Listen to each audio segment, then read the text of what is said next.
Hello guys, माय self मना sir. तर आपण बेसिक सायन्समध्ये आपण बघत आहोत फिजिक्स सब्जेक्ट, आणि त्या फिजिक्स या सब्जेक्टमध्ये आपण चॅप्टर बघत आहोत युनिट अँड मेजरमेंट. आता त्या युनिट अँड मेजरमेंटमध्ये आपण पॉईंट बघतो एरर, बरोबर.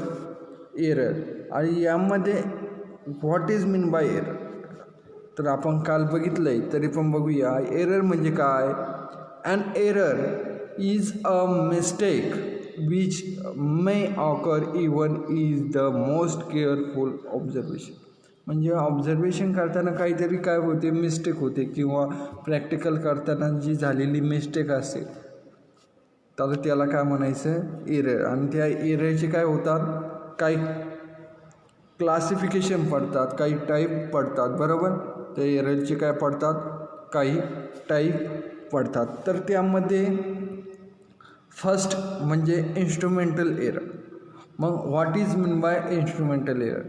तर इन्स्ट्रुमेंटल एरर म्हणजे काय की an error cause due to faulty instrument.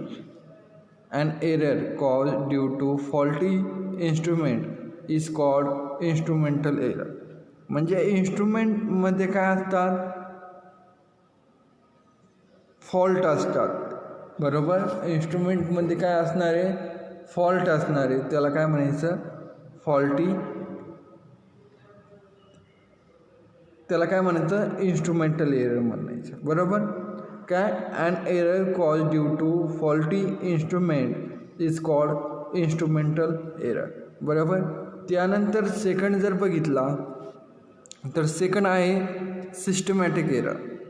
What is mean by systematic error. तर सिस्टमॅटिक एरर म्हणजे काय की error cause due to defective sitting और defective adjustment of the experiment is called systematic error. म्हणजे ज्या एक्सपेरिमेंटमध्ये ॲडजस्टमेंट करताना काय होतात, थोडीशी डिफेक्ट होतात, डिफेक्टिव्ह होतात, तर त्या एररला काय म्हणायचं, सिस्टमॅटिक एरर. त्याचे सब डिवायडेड आपण बघितलं आहे की इन्स्ट्रुमेंटल एरर म्हणजे काय, पर्सनल एरर म्हणजे काय, error because of external cause म्हणजे काय, error because of defect in the system म्हणजे काय. तर इन्स्ट्रुमेंटल एरर म्हणजे काय, the error occur because of wrong adjustment or defective sitting of the instrument. म्हणजे आपण एखाद्या प्रॅक्टिकल करताना आपण काय करतो, रॉंग ॲडजस्टमेंट करतो आहे, बरोबर. मग ती रॉंग ॲडजस्टमेंट केल्यानंतर आपल्याला काय मिळणार आहे, त्याचं जे ऑब्झर्वेशन टेबलमध्ये येणारी जे रीडिंग आहे ते काय होणार, रॉंग येणार आहे. मग त्यामुळे ते काय होणार आहे, त्यामध्ये एरर येणार आहे. ती जर रॉंग ऑब्झर्वेशन टेबल आला तर त्यामध्ये काय होणार, एरर येणार. तर त्यास काय म्हणायचं, तो एरर कशामुळे आला, इन्स्ट्रुमेंटमुळे आला, की रॉंग ॲडजस्टमेंट आपण इन्स्ट्रुमेंटमध्ये केलं, तर त्या एररला काय म्हणायचं, इन्स्ट्रुमेंटल एरर म्हणायचं, बरोबर. त्यानंतर सेकंड जो आपल्याला त्या सब डिवायडेड टाईपमध्ये जो सांगितला आहे की what is mean by personal error. Personal error म्हणजे काय, तर this error occur due to carelessness और faulty of and observe while taking reading. आता आपण एखादं प्रॅक्टिकल करतो आहे, बरोबर. तर ते प्रॅक्टिकल करताना आपण केअरलेसनेस केलं आहे, की आपण त्याकडे दुर्लक्ष दिलं आहे, आणि त्यानंतर जी रीडिंग ॲक्च्युअल आहे आपण रीडिंग दुसरीच लिहिली केअरलेसनुसार. तर त्यामुळं जे एरर निर्माण होतं त्याला काय म्हणायचं, आपलं पर्सनल एरर म्हणायचं, बरोबर.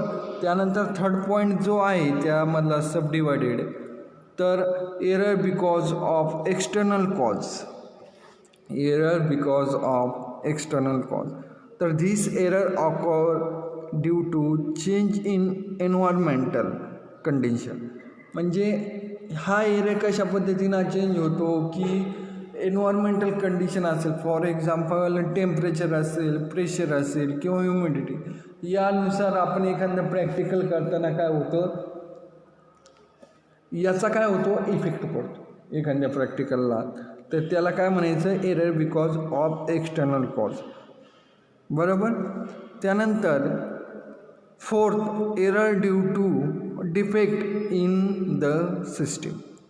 For example, the error occurs because of defective experiment step. म्हणजे आपण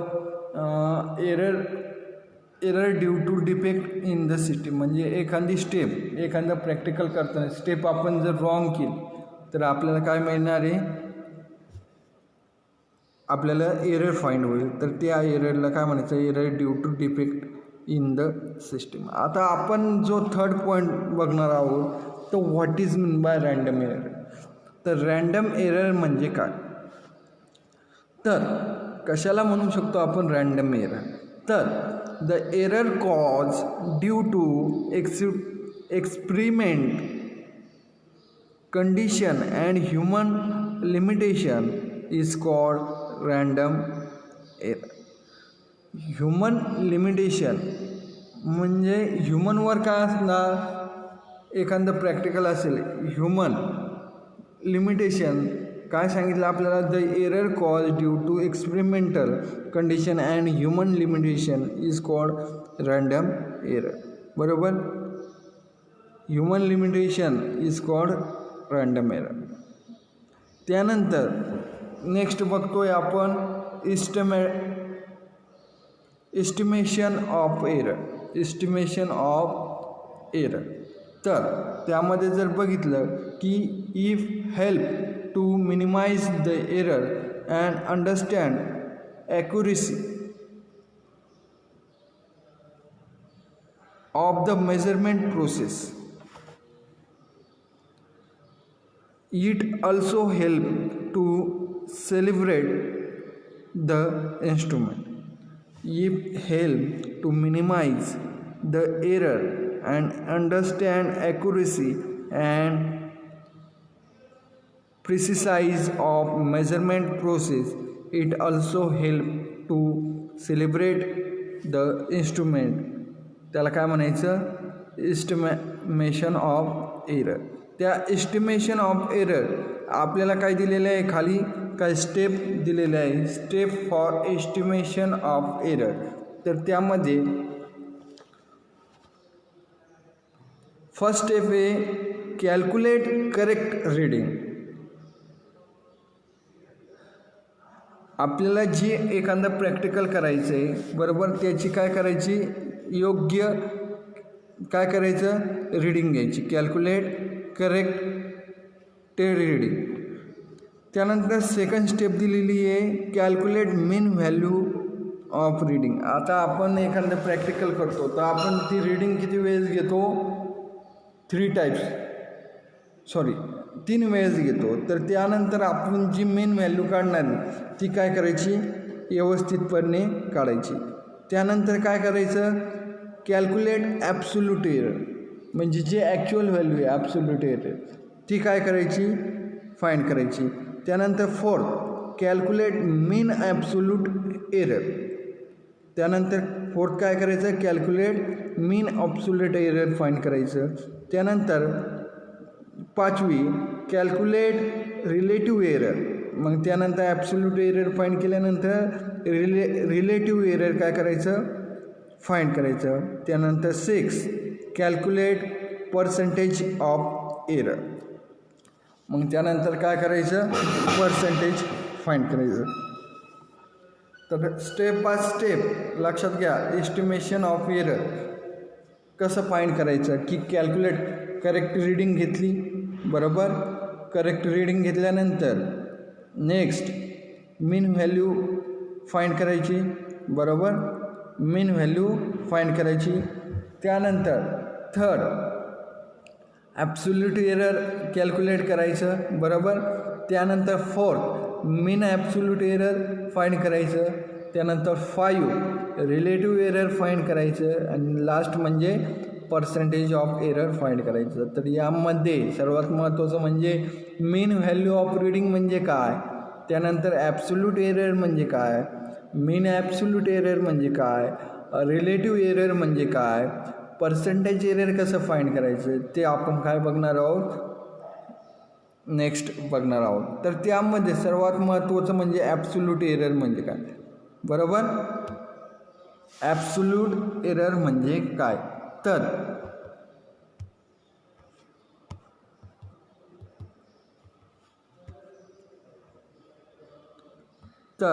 ॲब्सोल्यूट एरर कसं फाइंड केलं जातं? तर फर्स्ट ॲब्सोल्यूट एरर म्हणजे काय? तर ॲब्सोल्यूट एरर कशाला म्हणतात? The difference between correct reading and mean reading is called absolute error. काय सांगितलं? का the difference between correct reading and mean reading is called absolute error. जी करेक्ट रीडिंग आहे एखाद्या एक्सपेरिमेंटमधली, जी करेक्ट रीडिंग आहे आणि जी मेन रीडिंग आहे, बरोबर, त्यामधला जो डिफरन्स असेल त्याला काय म्हणायचं? Absolute error. For example x कशाला म्हणतात? बी the actual value. Actual value एखादी व्हॅल्यू आहे 2.5, ही काय आहे? Actual value. आणि आपली आन्सर आलं आहे 2.47, ही काय आली? मीन रीडिंग आली. म्हणजे आपण प्रॅक्टिकल करताना. किंवा 2.48 ही काय आली? Main reading. आणि यामधला दोघांचा जो डिफरन्स असेल, बरोबर, दोघांमधला जो डिफरन्स असेल तर त्यास काय म्हणायचं? Absolute error. तर मग एक्स आपल्याला इथं दिलं आहे एक्स, मग एक्स कशाला म्हणतात? X be the actual value, बरोबर. X be the actual value. X काय आहे? Actual value. त्यानंतर x0 be the true or correct value of physical quantity. x0 काय आहे? ट्रू व्हॅल्यू आहे किंवा correct value of physical quantity. म्हणजे ज्यावेळेस प्रॅक्टिकल करू किंवा काय असेल त्या फिजिकल क्वांटिटीची काय आली? ती आलेली व्हॅल्यू x0. तर मग ॲब्सोल्यूट एरर कसं फाइंड केलं जातं? की x - x0 यामधला दोघांचा डिफरन्स, x - x0 यामधला difference is called absolute error, बरोबर. त्यास काय म्हणायचं? ॲब्सोल्यूट एरर, बरोबर. ॲब्सोल्यूट एरर कशाला म्हणतात? फॉर एक्झाम्पल एरर ज्या पद्धतीने फाइंड करतो की ॲब्सोल्यूट एरर म्हणजे काय? की ॲक्च्युअल व्हॅल्यू आणि जी प्रॅक्टिकल करताना आलेली व्हॅल्यू यामधला दोघांचा डिफरन्स म्हणजेच काय म्हणणार आपण? त्यास ॲब्सोल्यूट एरर. येतं आहे लक्षात? बरोबर आहे. त्यानंतर नेक्स्ट पॉईंट बघतोय आपण रिलेटिव्ह एरर. तर रिलेटिव्ह एरर म्हणजे काय? कशास रिलेटिव्ह एरर म्हणतात, बरोबर. तर यामध्ये दिलं आहे it is the ratio of average absolute error to mean reading is called relative error. It is the ratio of average absolute error to mean reading. It is the ratio of average absolute error to mean reading is called relative error. काय सांगितलं? Average absolute error to mean reading is called relative error. म्हणजे relative error कसं find केलं जातं? की कशाचा ratio आहे? Average absolute error divided by mean value, यास काय म्हणायचं? Relative error. मग ॲब्सोल्यूट एरर फाइंड केल्यानंतर त्याचा ॲव्हरेज फाइंड करायचं, बघ, ओके. आणि त्याला डिवायडेड काय करायचं? Mean reading. त्यास काय म्हणायचं? Relative error. हा जो फॉर्म्युला दिला आहे relative error is equal to average absolute error divided by mean value, हे काय आहे? महत्त्वाचं आहे. त्यानंतर नेक्स्ट पर्सेंटेज ऑफ एरर. आता पर्सेंटेज ऑफ एरर कसं फाइंड केलं जातं? तर it is defined as product of relative error and 100. काय करायचं? जे रिलेटिव्ह एरर आहे आणि 100 यांचं काय करायचं? मल्टिप्लिकेशन करायचं. ज्यावेळेस आपण रिलेटिव्ह एरर फाइंड करू त्याला मल्टिप्लाय काय करायचं? 100नी काय करायचं? मल्टिप्लाय करायचं. त्यास काय मिळेल? ते काय मिळेल आपल्याला? Percentage of error. येते लक्षात? मग पर्सेंटेज ऑफ एरर आपण काय लिहू शकतो? Is equal to relative error into 100. Percentage of error is equal to relative error into 100. मग पर्सेंटेज ऑफ एरर आणखीन एखादा फॉर्म्युला अजून काय होईल? का रिलेटिव्ह एररचा फॉर्म्युला काय आहे? Average absolute error divided bye average reading, average absolute error divided bye average reading into 100. बरोबर. यास काय म्हणायचं, पर्सेंटेज ऑफ एरर. यास काय म्हणायचं, पर्सेंटेज ऑफ एरर. येते लक्षात. म्हणजे सर्वात महत्त्वाचे म्हणजे ॲब्सोल्यूट एरर म्हणजे काय, रिलेटिव्ह एरर म्हणजे काय, पर्सेंटेज ऑफ एरर म्हणजे काय, आपल्याला हे माहीत पाहिजे. बरोबर.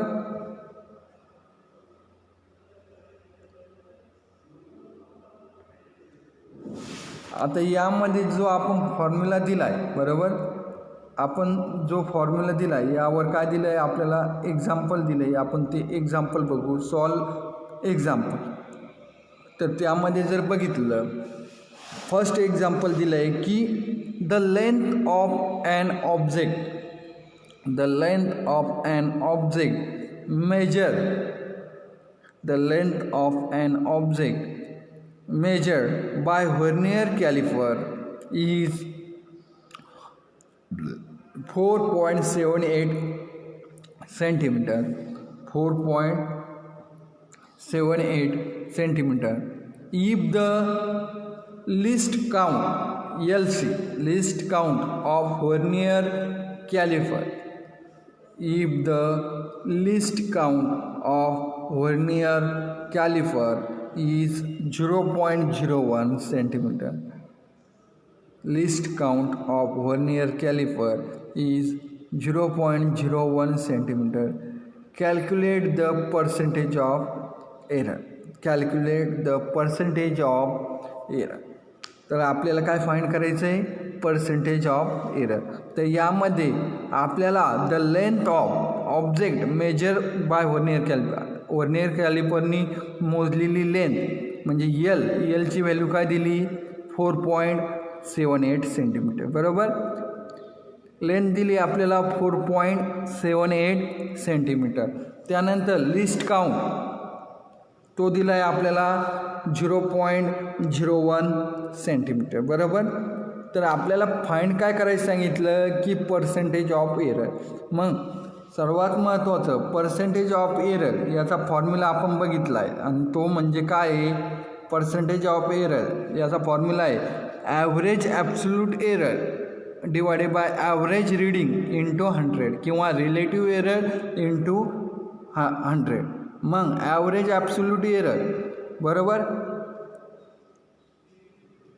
ॲव्हरेज ॲब्सोल्यूट एरर म्हणजेच काय मिळेल आपल्याला, ॲव्हरेज ॲब्सोल्यूट एरर कशास म्हणतात किंवा लिस्ट काउंट, त्यास काय म्हणायचं, ॲव्हरेज ॲब्सोल्यूट एरर. म्हणजे एल.सी हे जे आलं आहे ते आपण काय करणार, ॲव्हरेज ॲब्सोल्यूट एररमध्ये काय करणार, पुट करणार. म्हणजे ते जर पुट केलं तर ते काय मिळेल, 0.01 ॲव्हरेज ॲब्सोल्यूट एरर आणि मीन. त्यानंतर नेक्स्ट म्हणजे ॲव्हरेज ॲब्सोल्यूट एरर आणि ॲव्हरेज रीडिंग. आता ॲव्हरेज रीडिंग, आपली ॲव्हरेज रीडिंग काय आहे, 4.78 म्हणजे 0.01 इंटू 4.78 हे झालं आपलं रिलेटिव्ह एरर. बरोबर. इंटू काय करायचं, त्याला मल्टिप्लाय 100, इंटू काय करणार, मल्टिप्लाय 100.